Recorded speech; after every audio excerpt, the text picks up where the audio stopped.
Salut mes petits patients virtuels, dans cette vidéo je vais vous aider en fait à diminuer ou carrément faire disparaître vos douleurs de genoux qui sont liées à un syndrome qu'on appelle le syndrome de la bandelette iliotibiale ou plus simplement, ou plus communément appelé syndrome de l'essuie-glace. Alors déjà je vais vous demander un petit truc, c'est que si vous aimez mon travail ou que la vidéo vous plaise, abonnez-vous à ma chaîne et n'hésitez pas non plus à liker, à partager cette chaîne ou cette vidéo à votre entourage si vous pensez qu'elle peut aider ou être bénéfique et à commenter. Ça c'est déjà un premier point et ça m'aiderait beaucoup.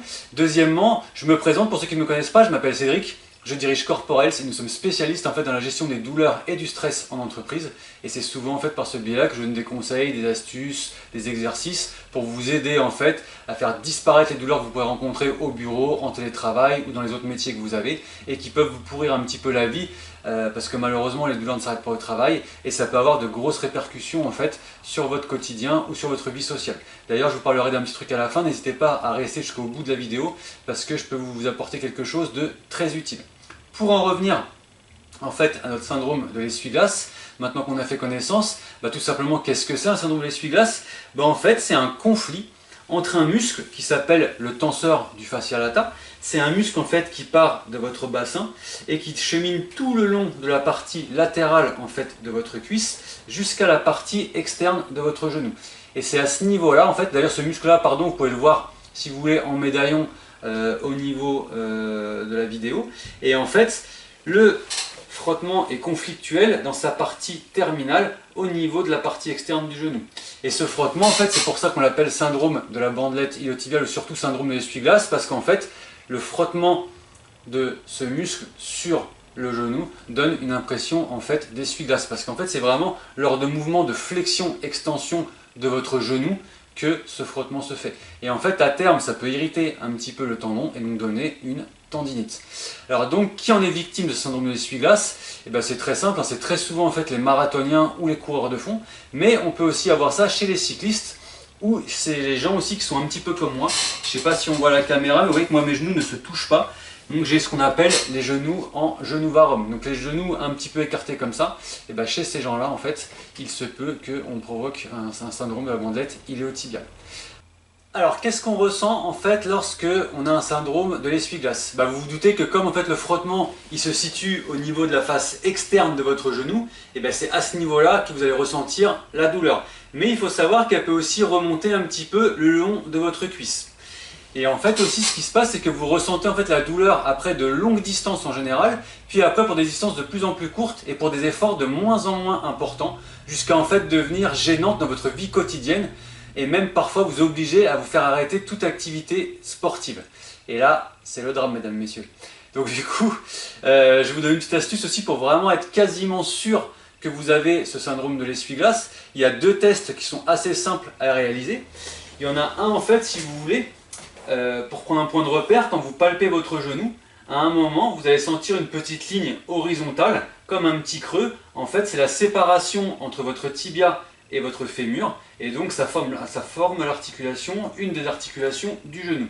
Donc vous prenez ce petit point de repère, et 2-3 cm au-dessus, au niveau de votre tendon, vous placez vos doigts. Et en fait, lorsque vous êtes à peu près à 40 degrés de flexion de genou, et que vous allez vers l'extension, ça vous reprovoque une douleur assez forte. Le deuxième test qui peut être assez significatif, c'est de vous mettre debout en équilibre sur la jambe qui vous fait mal et vous plier comme ceci. Et à un moment, il va y avoir un point de passage qui va être très douloureux, qui va reprovoquer une douleur que vous connaissez. Ça veut donc dire que vous avez ou que vous êtes victime de ce fameux syndrome de l'essuie-glace. Bon, vous allez me dire, c'est bien beau tout ça, c'est super intéressant, mais qu'est-ce que je fais concrètement pour faire partir ma douleur? Moi, comment je me débarrasse de ce truc-là en fait? En général, ce qui est préconisé, c'est un repos sportif de 2 à 3 semaines. Ensuite, vous pouvez un petit peu glacer votre genou pour vous donner du confort, et donc parce que la glace a un effet antalgique, donc ça vous fera un petit peu diminuer la douleur. Et aussi, en général, on vous prescrira des séances de kiné. Vous pouvez aussi en fait vous faire prescrire par votre médecin des anti-inflammatoires, c'est relativement fréquent, voire des infiltrations. Parallèlement à tout ça, n'hésitez surtout pas à consulter votre ostéopathe en fait, parce que pour vous donner un exemple, il suffit que vous ayez des blocages au niveau du bassin, des pertes de mobilité, la même chose au niveau de votre genou, la physiologie de votre muscle peut être perturbée et du coup l'inflammation persiste. Et oui en fait, parce que tant qu'on n'élimine pas un facteur déclenchant, et bah forcément la douleur persiste et ne part pas et devient même parfois chronique. Donc en fait, là, faut pas hésiter, de temps en temps, faut se faire remettre en place et passer au garage. Ça vous fera gagner du temps. Et donc du coup, ce qui peut se passer aussi, c'est que parfois quand ta douleur est un peu trop rebelle ou qu'elle ne passe vraiment pas, dans de rares cas, on peut avoir affaire à de la chirurgie. Et dans ce cas-là, en fait, ce qui va se passer, c'est que le chirurgien, il va resséquer une partie de votre tendon à l'endroit où ça frotte au niveau de la partie externe de votre genou. Donc maintenant, si vous voulez, on va pouvoir passer à la première partie, en fait, de ces exercices, parce que je vous ferai une deuxième vidéo pour la deuxième partie des exercices. Et là, cette fois, on va commencer, si vous voulez, par la partie de mobilité. Parce que comme je vous ai dit, si au niveau du bassin, au niveau de votre genou, il y a un problème de mobilité, eh bien ça peut perturber un petit peu la mécanique, en fait, si vous voulez, de votre muscle tenseur du fascia lata. Donc ce qu'on va faire, en fait, c'est qu'on va bouger le bassin en flexion-extension. Je me mets de profil pour que vous puissiez bien le voir. C'est-à-dire qu'on va cambrer un petit peu le bassin, on va pousser les fesses vers l'arrière, et ensuite on va faire le contraire, on va les ramener vers l'avant. Et vous pouvez faire ces mouvements de bascule en fait 15-20 fois de suite, comme ceci. Donc là, on va mobiliser les vertèbres lombaires et le bassin en flexion, extension. La deuxième chose que vous pouvez faire, c'est pour les articulations qu'on appelle sacroiliaques. Vous savez, c'est ces fameuses articulations, quand on se regarde dans une glace, en fait, il y a des petits trous, c'est un petit peu creusé dans le dos. Et bien ça, c'est les articulations sacroiliaques. C'est la jonction entre le gros os qui est sur votre côté et le sacrum qui se situe en bas de votre colonne. Donc du coup, pour mobiliser ces articulations, vous pouvez tout à fait en fait tenir en équilibre sur une jambe, lever le genou devant vous. Vous pouvez en fait, si vous voulez, ramener le genou sur le côté, vous posez la pointe de pied par terre et vous ramenez comme une danseuse devant. On lève le genou, on écarte la cuisse, on pose et on revient, comme ceci. Là, pareil, vous pouvez le faire 6-7 fois de suite et bien sûr, des deux côtés. Si vous n'êtes pas à l'aise avec l'équilibre, vous pouvez tout à fait vous tenir avec un mur. Ça change pas grand-chose. Au moins, vous avez bien mobilisé votre articulation et l'exercice sera bien fait. Donc comme je vous le dis tout à l'heure, des deux côtés, on ne crée pas de déséquilibre, on fait la jambe droite et la jambe gauche, même si le syndrome n'est que sur une seule jambe. Le troisième exercice de mobilité qu'on peut créer, c'est des petits exercices en fait de rotation du bassin. Donc en fait, pour ce faire, vous allez garder le bassin bien fixe, mettre vos mains comme ceci, inspirer et souffler. Et comme mon bassin ne bouge pas, vous allez voir que je vais être vite limité dans la rotation. On revient, on inspire et on souffle. Voilà, comme ceci. Et vous faites 7 à 8 allers-retours. Comme ça, vous mobilisez vos vertèbres dans la rotation. Vous pouvez ensuite faire des mouvements d'inclinaison, comme ceci.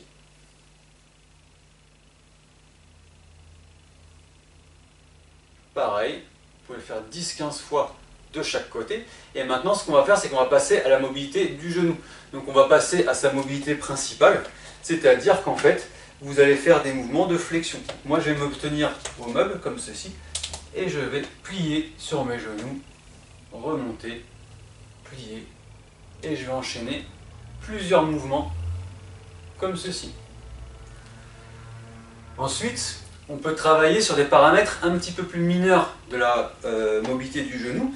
C'est-à-dire que là, en fait, vous allez garder vos pieds bien ancrés dans le sol et en fait, vous allez tourner votre bassin.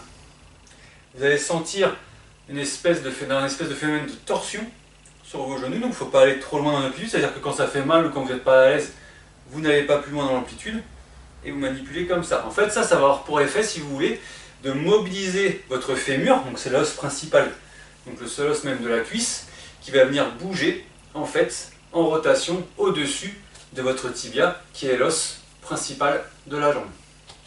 Et donc, en faisant ces petits mouvements-là, vous allez redonner de la mobilité en rotation à votre genou. Voilà, tout simplement. Et pareil, vous faites 15-20 mouvements de chaque côté. Voilà. Comme ça, on a fini déjà avec la mobilité du genou, du bassin et des lombaires. Alors maintenant, en fait, on va passer à la partie massage et étirement pour soulager votre muscle tenseur du fascia lata. Donc tout simplement, ça c'est vraiment dans les débuts, c'est comme l'exercice de mobilité, ça va être hyper efficace pour enlever un petit peu les tensions que vous pouvez avoir sur votre muscle et du fait qu'il peut tirer justement sur ces points d'insertion au niveau du genou et au niveau du bassin. Donc ce qu'il va falloir faire en tout cas, tout simplement, c'est vous allonger sur une table, sur un tapis de sol ou un truc comme ça, et en fait on va masser. Donc je vous rappelle que le muscle tenseur du fascia lata part au niveau ici de la crête iliaque, de la iliaque, et descend tout le long de votre cuisse en fait jusqu'à la partie externe de votre genou. Donc pour le masser, j'essaye toujours de vous donner des solutions, que ce soit pour les exercices, les massages, à faire sans matériel. Donc vous pouvez le faire avec un rouleau de massage. Si vous n'avez pas de rouleau de massage, vous pouvez le faire avec un pistolet. Donc j'ai déjà fait une vidéo dessus, donc c'est très simple. Vous massez le long en fait de votre cuisse, comme ceci, sur la partie latérale bien sûr, et vous descendez progressivement. Vous n'allez pas jusqu'en bas. Voilà. Et vous passez un petit peu le long comme ça.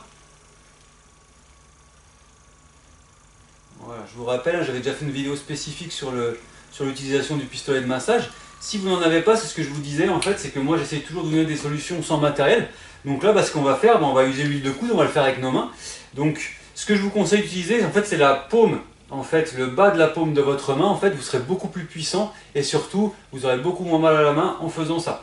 Ce que vous pouvez aussi faire, c'est utiliser de l'huile parce qu'en fait, le passage sur la peau sera beaucoup plus agréable et ça tirera beaucoup moins vos poils si vous en avez quand même pas mal comme moi.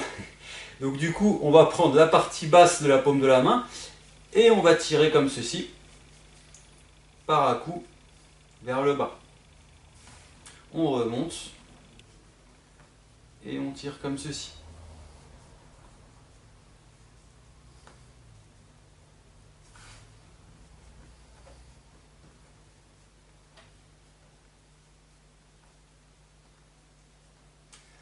Voilà, donc ça, c'est la façon un petit peu longitudinale de faire les choses. Après, on peut faire un massage un peu plus transverse qui va être perpendiculaire au sens des fibres. Donc on prend toujours la même partie, le bas de la paume de la main, et cette fois-ci, vous allez pousser en direction du sol, comme ceci. Il ne faut pas hésiter à y aller.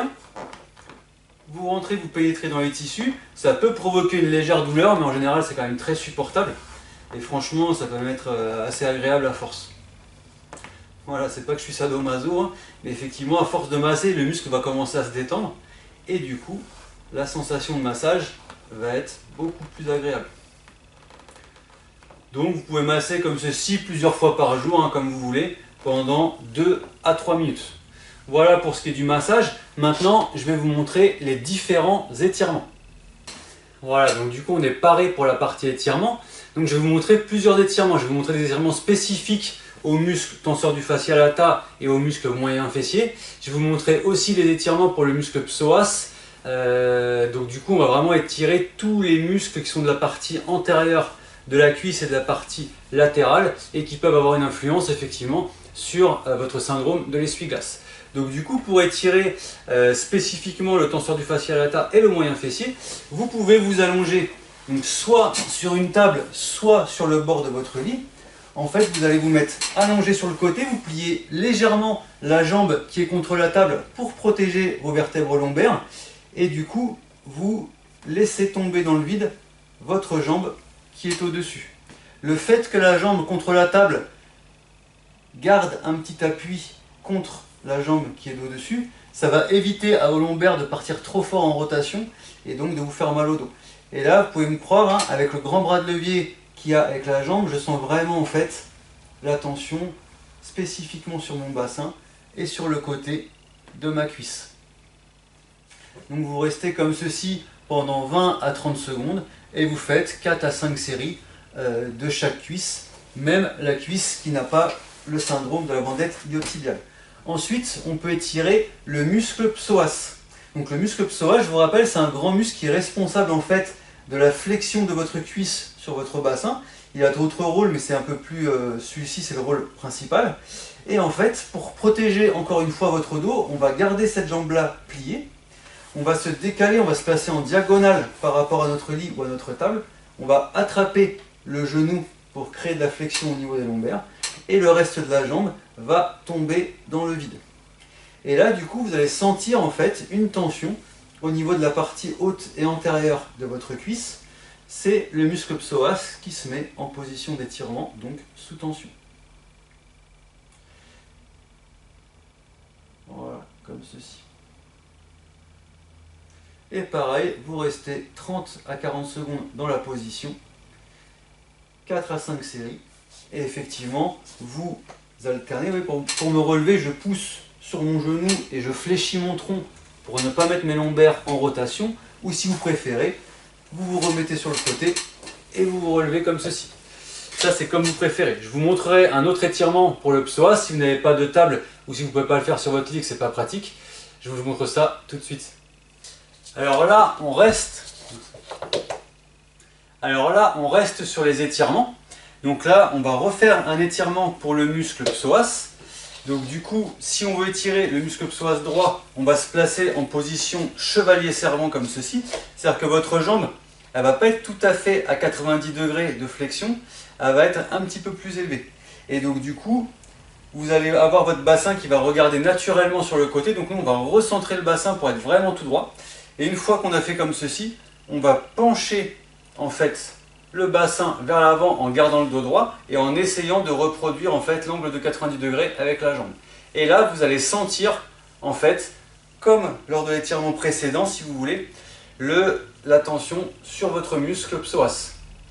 Donc vous maintenez la position 20 à 30 secondes. Franchement, vous allez voir, ça fait vachement de bien. Voilà. Et on revient et on fait pareil, plusieurs séries de chaque côté. Ensuite, il y a une variante pour étirer aussi le muscle tenseur du fascia lata. Donc là, je vais me mettre sur l'autre psoas et l'autre tenseur du fascia lata. Donc même position, je gaine bien, je remets bien mon bassin face à moi. Je me mets comme ça. Donc ça, c'est pour l'étirement classique. Mais là, on va rajouter un autre paramètre. Ça veut dire que là, quand on va se placer, on va mettre le genou en fait gauche légèrement à l'intérieur. Et une fois qu'on fait le pliage, avec notre bassin, on pousse sur le côté, comme ceci. Et là, pareil, vous sentez que ça tire sur le côté.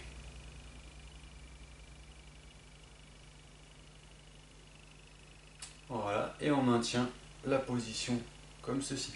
C'est un exercice qui est entre guillemets un petit peu plus technique, donc si vous sentez que ça vous fait un peu mal au dos, que vous n'êtes pas à l'aise sur la position, comme tous les autres exercices d'ailleurs, vous zappez, il ne faut surtout pas hésiter. Voilà. Là, on va refaire un petit étirement, si vous voulez, pour la partie latérale de la cuisse, le tenseur du fascia lata et le moyen fessier. Donc là, en fait, vous allez avoir besoin d'un point d'appui, être en appui sur une table. Donc moi, je vais la monter un petit peu.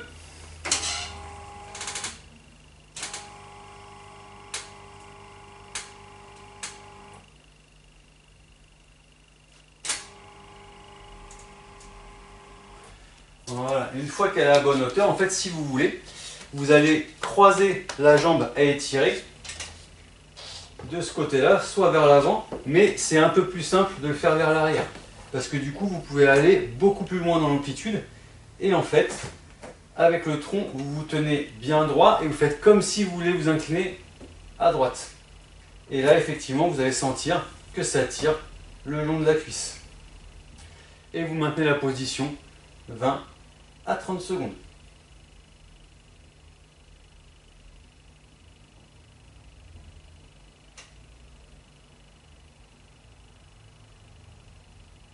Voilà. Et bien sûr, inversement conformé, vous faites exactement pareil avec l'autre jambe. Vous vous tenez bien droit, vous maintenez le bassin comme il faut. Et pareil, vous ressentez l'étirement sur la partie latérale de votre cuisse. Alors on en a fini avec la première partie de cette vidéo. Dans la deuxième partie, je vous montrerai tout ce qui est renforcement musculaire pour vraiment vous aider à faire diminuer ou disparaître votre syndrome de l'essuie-glace. Alors ça, c'est très facile à retrouver. Vous allez voir, il y aura une petite miniature à la fin de la vidéo qui correspondra à la deuxième partie. Vous avez juste à cliquer dessus pour pouvoir la lire. En attendant, si vous voulez faire une petite pause entre les deux vidéos, n'hésitez pas à consulter en fait Ma méthode intégrative Mobility, que vous avez en lien dans la description de la vidéo ou en commentaire épinglé, c'est une méthode en fait, si vous voulez, qui va vous aider à faire disparaître les facteurs déclenchants de vos douleurs qui sont liés au travail, que ce soit par des positions prolongées devant l'écran, des gestes répétitifs, des ports de charge, un stress chronique, parce qu'il faut savoir qu'en fait le stress et les mauvaises positions prolongées entretiennent les douleurs ou les provoquent. Et en fait, tant que ces facteurs déclenchants-là ne sont pas partis, vous aurez beau faire tout ce que vous voulez, la douleur va persister ou reviendra relativement rapidement. Donc cette méthode, en fait, elle est globale, elle prend en compte l'aspect psychologique, elle prend en compte l'aspect ergonomique, l'aspect social, parce qu'effectivement, en télétravail, on peut être un petit peu coupé de ses collègues et ça peut nous manquer parfois, et on peut faire, entre guillemets, des petites déprimes, de se sentir un petit peu seul ou isolé. On va prendre aussi l'aspect, on va dire physique, parce qu'en fait, je vais vous proposer toute une série d'exercices à faire qui vont être spécifiquement en fait adaptés à vos souffrances, à vos contraintes quotidiennes, mais tout ça en fait sans vous faire perdre de temps sur vos journées. Tout simplement, je vous expliquerai comment je peux faire ça, parce que je ne vais pas vous demander, après une grosse journée de travail, après avoir été chercher les enfants à l'école, les amener au sport, faire les courses, faire le ménage, que sais-je. En plus de ça, refaire 30 ou 40 minutes d'exercice, franchement ça va prendre la tête et vous n'allez pas le faire. Et je comprends tout à fait d'ailleurs, parce que c'est vrai que les journées sont déjà assez crevantes comme ça. Donc je vous explique comment j'inclus ces exercices sans prendre de temps supplémentaire dans vos journées, en cliquant encore une fois sur le lien en description ou en commentaire épinglé. En attendant, je vous souhaite une super bonne journée. Prenez soin de vous, vous le méritez.